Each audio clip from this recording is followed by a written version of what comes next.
Ration కార్డులో మార్పులు, చేర్పులకు మార్గదర్శకాలు ఈ యొక్క టాపిక్ గురించి పూర్తిగా తెలుసుకుందాం. అందుకంటే ముందుగా మన ఛానల్ కొత్తగా వచ్చినట్లయితే సబ్స్క్రైబ్ బటన్ బెల్ ఐకాన్ అలా పెట్టుకొని ఖచ్చితంగా ఈ వీడియో క్లిక్ చేసినట్లయితే మరింత మందికి అయితే వీడియో షేర్ అవుతుంది. మన ఛానల్కి అయితే మీకు సపోర్ట్ అనేది ఈ విధంగా కోరుకున్నానండి.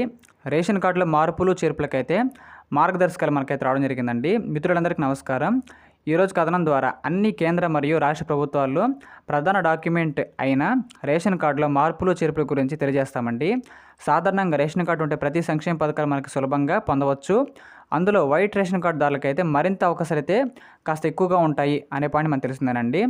మిత్రులారా, సాధారణంగా పెళ్ళైన తర్వాత రేషన్ కార్డు స్ప్లిట్ చేయడం వలన ప్రభుత్వం 2 కుటుంబాలను పరిగణిస్తుందండి. అంటే ఉదాహరణకి మీ ఫ్యామిలీలో అమ్మ, నాన్న మరియు ఒక కుమారుడు ఉన్నారు అనుకుందాం.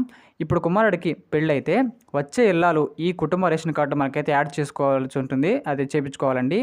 ఈ ప్రాసెస్ అంతా కూడా ఆన్లైన్లో మనకైతే బయోమెట్రిక్ ద్వారా జరుగుతుంది. అదేవిధంగా ఆంధ్రప్రదేశ్లో అయితే సచివాలయంలో మీ పెళ్లి సర్టిఫికెట్ మరియు మీ యొక్క ఆధార్ కార్డును సబ్మిట్ చేసి కుటుంబ రేషన్ కార్డు మనకైతే యాడ్ చేసుకోవచ్చు. అప్పుడు ఒకటే రేషన్ కార్డులో 4 ఉంటాయని చెప్పుకోవచ్చండి. ఈ ప్రకారంగా ఈ ప్రాసెస్ మొత్తం మనకైతే ఈ విధంగా కొనసాగుతుంది. కాబట్టి కొత్తగా పెళ్ళైన భార్యాభర్తలు విడివిడిగా ఇంకో రేషన్ కార్డు ఎలా తీసుకోవాలంటే ఏం చేయాలి అనే డౌట్ చాలామందిలో అయితే ఉంటుందండి. ఇలాంటి సమయంలో మీరు కొత్త రేషన్ కార్డు కొరకు దరఖాస్తు చేసుకోకూడదు. ఎందుకంటే అప్పటికే మీరు ఒక రేషన్ కార్డులో ఉన్నారు కాబట్టి అప్పుడు మీరు మీ రేషన్ని స్ప్లిట్టింగ్ కొరకు దరఖాస్తు చేసుకోవాలండి. మీరు బయోమెట్రిక్ ఆధారంగా మీ యొక్క సచివాలయంకి వెళ్ళి లేదా మీ సేవా సెంటర్కి వెళ్ళి రేషన్ స్ప్లిట్టింగ్ ఉండిద్ది, దీనికి అప్లికేషన్ పెట్టుకోండి. ఆ తర్వాత మనకైతే వాళ్ళు మీకు ఒక ఫారం అయితే ఇస్తారు, ఫిల్ చేయమంటారు. కంగారు పడకండి. అందులో మీ ప్రాథమిక వివరాలు అడుగుతారు. పూరించిన తర్వాత కావాల్సిన పత్రాలు దారి చేసి ఆధార్ కార్డు, పాత రేషన్ కార్డు మరియు మ్యారేజ్ సర్టిఫికెట్ ఫోటో స్టాట్ కాపీలు మొత్తం అటాచ్ చేసి మనకైతే ఇవ్వాల్సి ఉంటుందండి.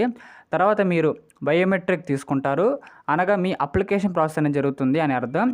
ఇలా చేసిన 2 లేదా 3 వారాల్లో మీకైతే కొత్త రేషన్ కార్డు అయితే ఖచ్చితంగా ఇష్యూ చేస్తారండి.